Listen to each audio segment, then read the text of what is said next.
Olá, namastê. Sejam bem-vindos, bem-vindas. Essa é a terceira aula da jornada Flow Yoga. Eu me chamo Karime Neder e é um prazer te conduzir nessa vivência. Hoje nós vamos falar sobre dois assuntos interessantes. Então, a nossa prática Krama Flow, ação e percepção, ela aborda aí duas questões que estão bem integradas no método Nataraja Flow Yoga, questões que a gente busca desenvolver durante a prática para que de alguma forma a gente também traga isso naturalmente para as nossas vidas. Então, nessa aula nós vamos falar um pouquinho sobre o que é Krama e o que é Flow e como que essas duas palavrinhas, essas duas questões, elas se integram então dentro da nossa prática, como que a gente expressa isso em cima do tapete e como que isso pode se representar na nossa vida, ok? Então vamos lá. A palavra Krama quer dizer passos e está relacionada à nossa percepção consciente de que para alcançar um resultado específico há uma necessidade de você atingir uma plenitude, uma consciência no momento presente. Né? Então, se eu quero algo que eu sei que pode vir lá na frente, eu preciso entender que existe um caminho para conquistar. E se eu não dedicar toda a minha atenção, toda a minha energia a cada passo desse caminho, muitas vezes eu posso perder na experiência, eu posso perder no aprendizado e naturalmente com essa perda, o resultado final ele vai ficando cada vez mais distante. Então a gente vai, tentando alcançar, só que a nossa mente está tão concentrada lá que deixa de perceber tudo que está presente em cada momento e que estão aí, são forças, energias para que você realmente integre a sua percepção.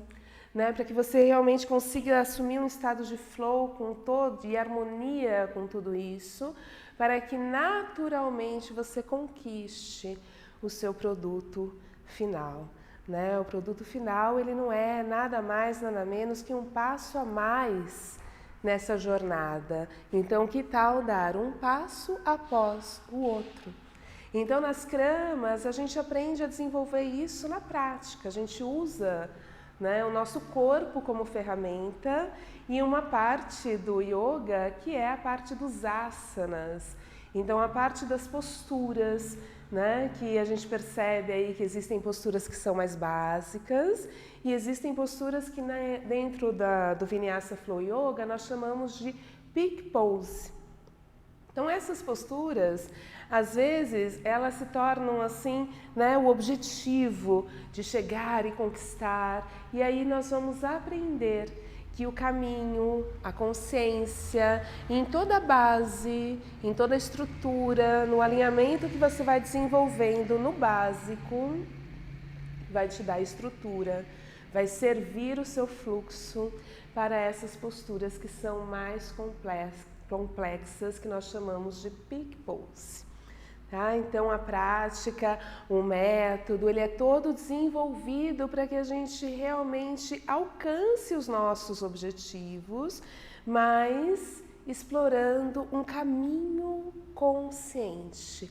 Então, quando a gente fala de kramas, a gente está querendo dizer que nós damos a maior importância ao caminho, ao processo evolutivo. Ele é tão importante quanto a krama final, quanto o objetivo final. E esse objetivo final ele vai ser simplesmente um passo a mais, uma krama a mais em todo o processo evolutivo. Agora, se eu estou aqui e eu quero chegar lá e eu não quero dar um passo depois do outro, eu posso tentar dar um pulo, Só que nesse pulo eu posso me machucar, eu vou gastar demais a minha energia e muito provavelmente eu não vou alcançar o meu objetivo. Então, na prática, nós vamos o tempo todo focar nessa consciência de achar o seu momento e se integrar com plenitude nele e autoconsciência, e isso naturalmente te leva para o objetivo final, né? Então, é você agir com discernimento e ao mesmo tempo com distanciamento, com desapego, né? Daquilo que aquele caminho vai te levar. E isso, de alguma forma, quando a gente começa a trabalhar isso dentro do tapete, perceber os resultados que surgem realmente, né, na nossa vivência, isso naturalmente, sem que você coloque isso na razão, enfim, mas isso naturalmente vai começar a se expressar na sua vida, né? Então, nas nossas vidas, nós começamos a perceber que sim, existem processos, existem caminhos.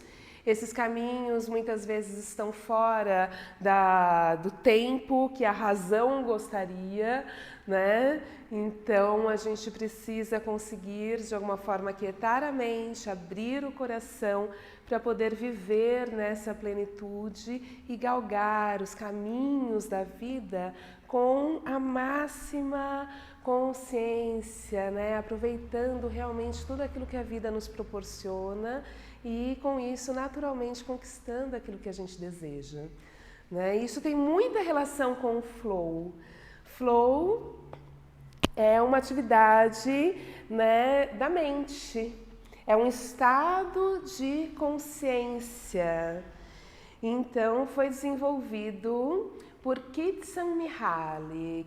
Flow é uma teoria colocada por Csikszentmihalyi e ele diz que flow é quando a pessoa, quando ela expressa o flow, é quando ela expressa um estado de consciência de tal harmonia, de tal ordem, onde a atividade que ela realiza, junto com a ação de realizar e o ato da realização, se integram de uma forma tão harmoniosa que a própria atividade é uma recompensa em si mesma.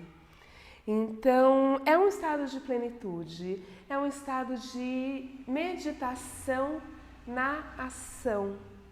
E isso só pode acontecer no caminho da Krama, né? Porque se eu estou agindo aqui em um processo, em um campo de energia, e se a minha mente está lá concentrada no produto final, ela está lá no futuro ou lá no passado, não tem como assumir uma integração, não tem como vivenciar o flow. Então, o flow é uma percepção muito plena de autoconsciência e integração dos 3 aspectos da nossa natureza: o aspecto corpóreo, o aspecto mental e o aspecto testemunha, vamos dizer assim, que é o aspecto do coração, de onde brota toda a sua essência, toda a sua verdade, toda a sua criatividade. Então, essa energia, quando flui e se integra ao eu da mente, ao eu do corpo, o flow acontece, né? E isso tem muito a ver com o yoga, né? O yoga é quando você realmente se integra. Yoga é você se religar à sua própria natureza, né? Se conectar a essa essência divina que pulsa em você, por você, e não só isso, é trazê-la à tona, é manifestá-la na vida. Então, quando eu percebo Csikszentmihalyi falando sobre flow, né? Eu percebo como se ele estivesse em termos muito modernos falando sobre yoga, né? Se a gente encara o yoga como um estado de consciência, a gente percebe que existem muitos yogis que nunca subiram num tapetinho, mas que de alguma forma vivem a sua natureza de yogi. Então eu admiro muito esse trabalho de Csikszentmihalyi, recomendo o seu livro chamado Flow, que agora nós já temos aí edição em português. Então é uma leitura que vale muito a pena. Tá? E o flow e a krama, então, eles se integram nesse sentido, né? A krama, a percepção da krama e a aceitação do momento, né? A aceitação da consciência integrada naquela ação, ela permite que o flow se abra. O flow não é uma coisa que você treina, é uma coisa que acontece. O que você treina é a krama. O que você treina é a consciência do movimento. E uma hora, a hora que aquilo tudo estiver bem integrado, bem assentado, né, você realiza aquilo de tal maneira que o flow acontece. Então, na prática, a gente busca isso, a gente busca através das kramas, da autoconsciência, da percepção do nosso corpo, do nosso momento e da ação, não qualquer ação. A krama está relacionada à ação coerente, à ação correta, né? A ação que deve ser realizada ali, naquele exato momento. Então, através da ação correta, a gente busca, então, mudar essa chave, despertar essa chave do flow e viver essa experiência, que muito provavelmente você já deve ter vivenciado em diversos momentos da sua vida. O flow é um estado de consciência inerente ao ser humano. Então, com certeza, nós já tivemos essa experiência e a prática do Nataraja Flow Yoga é uma prática que busca nos conduzir cada vez mais a essa experiência, até que essa experiência se acomode de tal maneira que seja natural. E aí sim começa o processo de liberação, o processo de moksha, né, de libertar realmente a sua natureza profunda, a sua verdade interior. Então, vamos agora no tapetinho entender um pouquinho mais como essas kramas se expressam aí dentro da prática, tá? Toda a prática de Nataraja Flow Yoga vai ter como principal asana, vamos dizer assim, um peak pose, tá? A palavra principal nem cabe muito bem aqui, porque senão a gente acaba dando muita importância àquela posição. Eu costumo dizer que o peak pose é o nosso ponto de referência. A gente precisa saber para onde a gente está indo para que a gente possa conduzir o caminho de uma forma correta, né? Então, as kramas, elas te levam a algum lugar.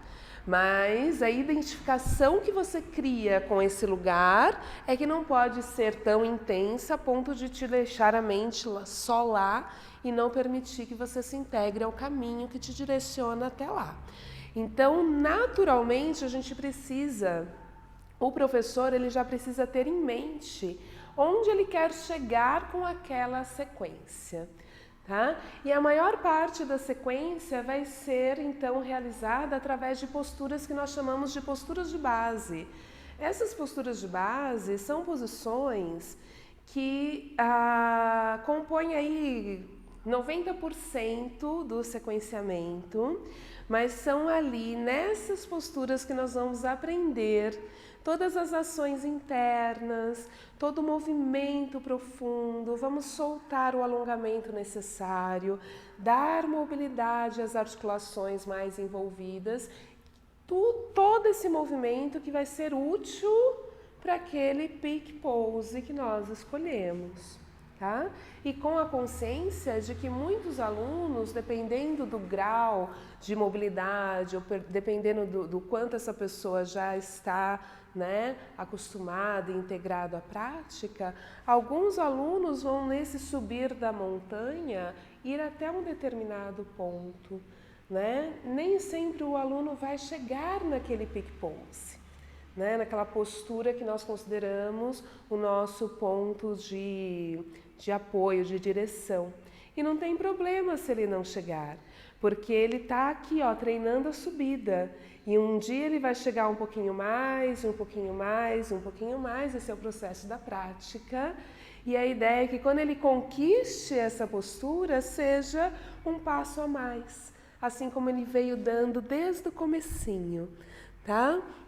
Então, nós com essa consciência, nós temos que saber qual é a postura, nós temos que saber as cramas relacionadas àquela posição, porque a postura pode ter cramas variadas, né, que te direcionam até o produto final. Tá? E nós temos que também entender quais são os movimentos que nós vamos trazer dentro da nossa estrutura de base, para o aquecimento da aula, para o momento solar, quais são as posturas que são interessantes para então desenvolver uma consciência adequada e preparar o aluno para aquela posição principal, para o peak pose, tá bom? Então, com isso, a gente vai desenvolvendo todo um sequenciamento, né? Então, vamos supor que o meu peak pose de hoje é o Vishvamitrasana. Eu já vou fazer ele aqui, se você não conhece o nome, tá? É uma postura que exige ampla abertura lateral do quadril, ampla abertura pélvica, exige fortalecimento de core, exige consciência que no apoio do braço, porque eu vou me apoiar sobre um braço só, o peso vai estar dividido com o outro pé, mas eu vou ter que ter bastante consciência aqui na abertura dos dedos da minha mão de apoio, consciência na percepção de usar o cotovelo, ombro, escápula como transmissores de peso e aprender a empurrar o solo para trazer esse peso de volta e crescer o meu corpo. Eu vou ter que ter muita consciência de estender o eixo da minha coluna. Então isso já me dá diversos recursos para eu trabalhar com esse aluno, né? Ou na minha prática pessoal, desde ali do comecinho da prática, que começa com movimentos no solo, de aquecimento, de liberação articular, onde a gente já vai o quê? Dar mobilidade para aquelas articulações, né? Liberar o movimento, consciência daquele movimento que vai ser tão útil e tão necessário para fazer a postura final, né? Então, dessa forma, você já vai trabalhando as cramas durante o sequenciamento, na aula toda. E quando chegar naquela postura, você vai, então, entender, né, como que você vai chegar nela, desde uma postura que nós chamamos dentro do método de crama direta, que é uma postura básica, que todos os alunos podem fazer e que você pode manter o aluno iniciante ali até alguns passos, algumas opções que você vai dar para o intermediário 1, intermediário 2, até chegar no movimento avançado final, que caso tenha alunos dentro da sua sala que possam alcançar, você direciona. É claro que a gente vai, né, buscar sempre direcionar a prática para ali o Sangha, para a turma. Tá bom? Vamos entender isso um pouquinho. Então, se eu tenho o Vishvamitrasana é uma postura bem intensa, tá? Para conseguir fazer ele, eu preciso dominar algumas posturas em pé que já estão no grupo de posturas básicas, né? Então, por exemplo, eu tenho que dominar o próprio Guerreiro 2, né? Então, se eu ainda tenho um Guerreiro 2 com o joelho fechado, se meu quadril ainda se encontra um pouquinho desalinhado, né? Tudo isso eu tenho que observar e tenho que começar a trabalhar aqui, ó. Abrir bem esse joelho, distribuir o peso, descer o quadril adequadamente, tirar o peso aqui da virilha, da perna da frente, conseguir essa distribuição no pé de trás, né? Liberar bem essa abertura, crescer o eixo, descer os ombros. Então, tudo que define uma posição interessante, ampla e consciente aqui, vai te ajudar, então, a fazer o Vishvamitrasana com mais consciência. Então, com certeza, essa é uma postura que entraria ali como crama dentro da nossa sequência. Outras posturas poderiam ser o próprio Trikonasana. O Vishvamitrasana exige um alongamento amplo aqui na região posterior da coxa, né? Isso junto com uma abertura lateral do quadril.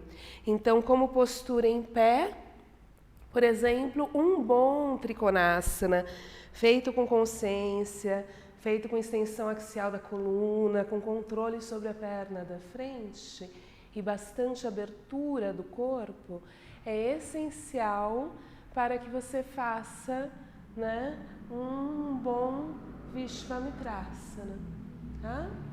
E a gente também aprende que essas posturas nas variações básicas possuem variações também mais avançadas, que muitas vezes a gente relaciona e linka com determinados asanas de peak pose, tá? Então, por exemplo, eu posso fazer essas posturas nessa variação, mas eu posso avançar também para a variação Baddha, que é quando a gente enlaça de alguma forma o corpo, e aí essa também seria entre o Trikonasana básico, por exemplo, e o Vishvamitrasana seria uma postura intermediária, tá? Tudo isso a gente vai desenvolvendo no curso de formação em Vinyasa Flow Yoga, aprendendo os grupos das posturas, e entendendo então como que a gente vai crescendo aí nas nossas kramas. Tá? Mas só como exemplo, então uma terceira postura que provavelmente não faltaria nessa sequência, que está direcionando para o Vishvamitrasana, é o Parshva Konasana, o Uttita Parshva Konasana. Mas o Uttita Parshva Konasana já é uma posição que a gente vai considerar como krama direta. Tá? Eu vou fazer ela e daqui eu vou conseguir chegar no Vishvamitrasana. Então, se eu tenho alunos que eu percebo que ainda não estão preparados para aquele movimento nesse momento, eu posso recomendar para esse aluno que ele vá até aqui. E que ali no Uttita Parshva Konasana ele vá desenvolvendo ações como extensão axial da coluna, abertura pélvica, uma amplitude maior do corpo, para então te direcionar naturalmente para o Vishvamitrasana, tá bom? Então, o Uttita Parshva Konasana é essa postura aqui, ó, que eu posso começar com krama aqui no antebraço, crescer e abrir o braço de cima. Posso olhar para frente ou olhar lá para o alto, mas eu tenho que me orientar para realmente ter uma linha axial bem ampla do pé de trás até o topo da cabeça, crescer essa linha. Isso aqui vai ser uma ação chave para conseguir fazer a postura final, tá? Temos kramas também com a mão lá por dentro do pé, mas aí a linha tem que ser mantida. Tá? E esse braço também pode vir aqui por cima da cabeça, tracionando junto a essa linha. Ok? E nesse ponto a gente abre bem o tórax, roda assim na direção da axila elevada e olha para a mão elevada sem fechar a nuca. É uma abertura de olhar que vem aqui, ó, da abertura do peito. Tá? E aí crescemos nessa posição. Esse é o Uttita Parshva Konasana, né? Na sua variação básica mais intensa.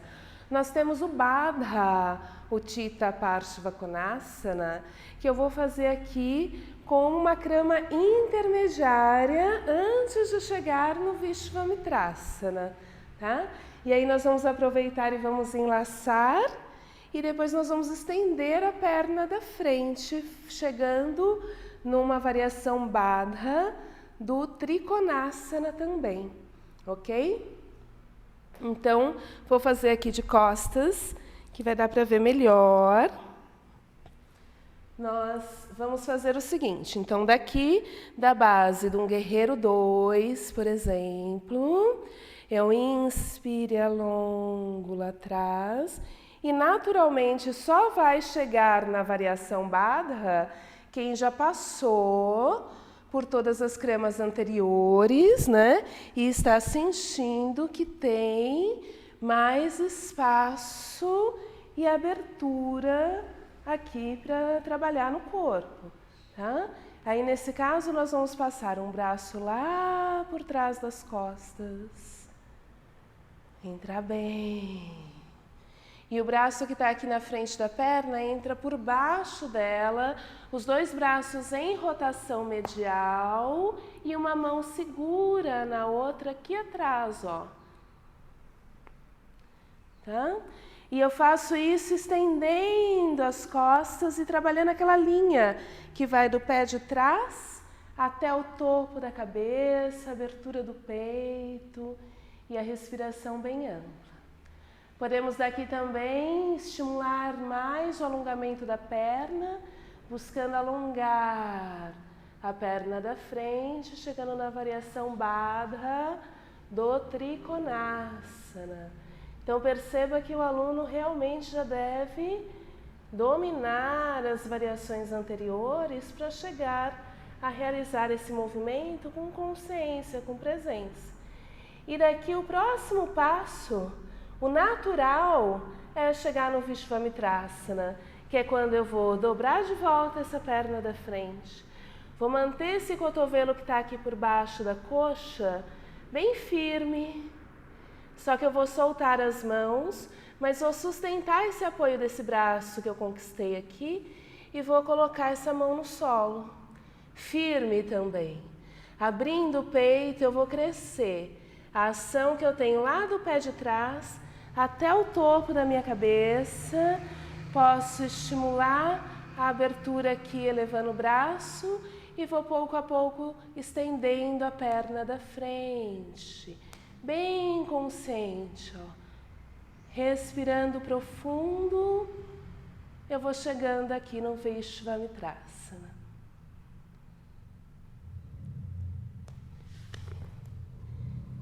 E dessa forma a gente chega na postura final.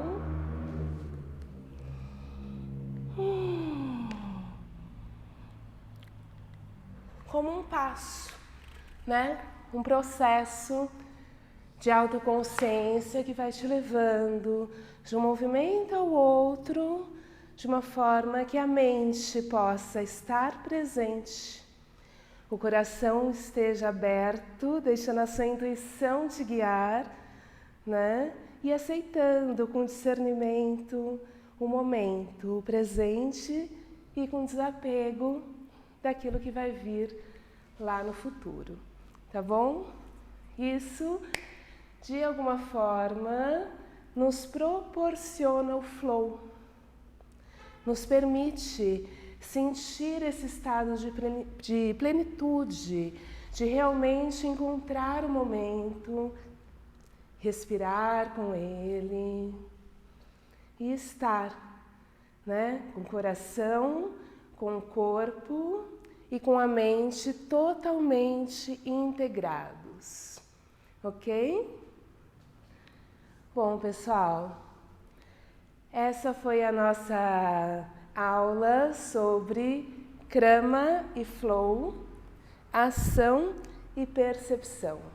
Ação e percepção que despertam a sua essência, a sua verdade interior, ok? Então, na próxima aula, nós vamos fazer uma prática que nos direciona justamente para essa postura, o Vishvamitrasana. Então, eu quero que você mergulhe nessa experiência independente do momento de prática da yoga que você se encontra, tá?